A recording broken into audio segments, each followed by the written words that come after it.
Subax wanaagsan guys, sida u dhantiin meel kastoo dunida ka joogtaan waqti wacan ayaan idin rajeyneynaa. Fadlan deeta daawashada kugu horeysan channelka subscribe noo saar.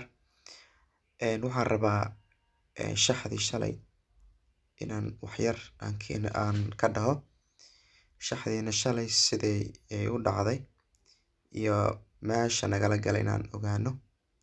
Sida ka warqabtaa Manchester City shalay double chance waxaan u saaro waxay ahayd City shalay hadaad ogtihiin waxaan dhahay waa ku kalsoonaa inay badi karto balse wax walba ayaa dhici kara. Iska daa meeshaan 9 gool ka imaaday City 6 gool Unitedna 3 no problem. bal meeshaan fiiri Real Madrid markaa maqasho barajay galaysaa marnaba maskaxdaada kuma soo dhacayso. Asasuna waliba markii la isku fiiriyo Real Madrid xalay hadaa ka warqabtaan gool way dhalisay waa laga bareejiyay. Karim Benzema rigora loo dhigay birto ku dhuftay 81 daqiiqo faara laga diiday 78 daqiiqana Rosa la qaato Asasuna qaadatay intaba Janis way ka faa'iideysan waayeen.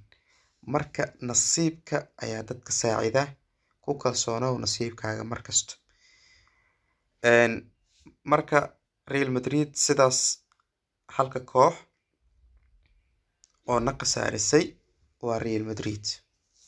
Intaas Janis soo maray Rosa kooxda soo qaadatay rigora soo maray wax walba soo maray waxa waaye nasiibka ayaa dadka saacida markasta nasiibka ka weyn. Leeds United iyo Aston Villa Leeds United xalay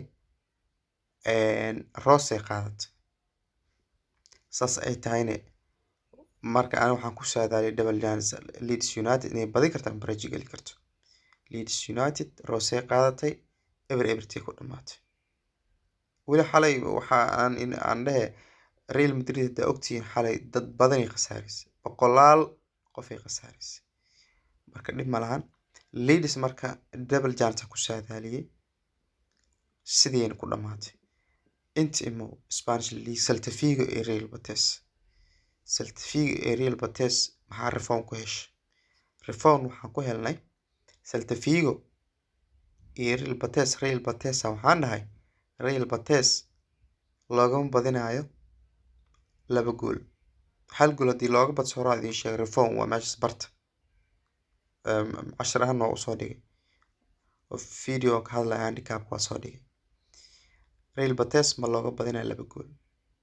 Real Betis marka 1 gool laga dhalisay Celta Vigo 1 gool ku dhamaatay reform sana ku heshay. Meeshaan ciyaar ka dhacday Girona iyo Real Sociedad wallahi ciyaar ka dhacday. Girona gool Real Sociedad dhalisay laga bareejiyay hadan laga sii bareejiyay hadan laga macna loo saariyay macna Real Sociedad 3-2 iyadoo aan ogaay 48 daqiiqo miyaa maqaan 3-2 wax Girona leh kadib 3-2 kadib 3 gool ay dhalisay Real Sociedad.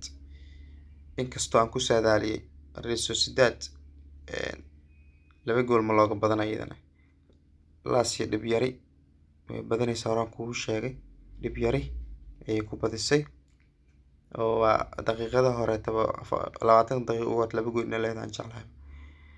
Marka waxa kale oo ku soo haray Juventus waxaan dhahay 2 gool ka imaanayso inay badinaysana waa la rajeynayay laakiin aniga 2 gool aan ka doortay. Atlanta iyo Fiorentina way dhib badan tahay Atlanta laakiin double chance saaray inay badi karto barajay gali karto. Marka walaalayaal 8 kooxood ina saadaaleyso sida u doontay u dhaarto way adag tahay. idinkana marxaati ka ah inay 8 kooxood xil walba soo saada odds fiican u saarnaa xalay. Marka I'm so sorry hawaaye nasiibka markasto ayaa qof walba saacida. Real Madridna average galayso udis dhisa ma jirto in jaansida soo maray marka waa ujeedaan indhiina markhaati ka marka insha Allah shax kale soo dhigi doona laakiin udiska shalo kale waa ka yaray doonaa wax macquul ayaan soo geli doonaa aad baa u mahadsantahay intaas saaro inaan idin la wadaago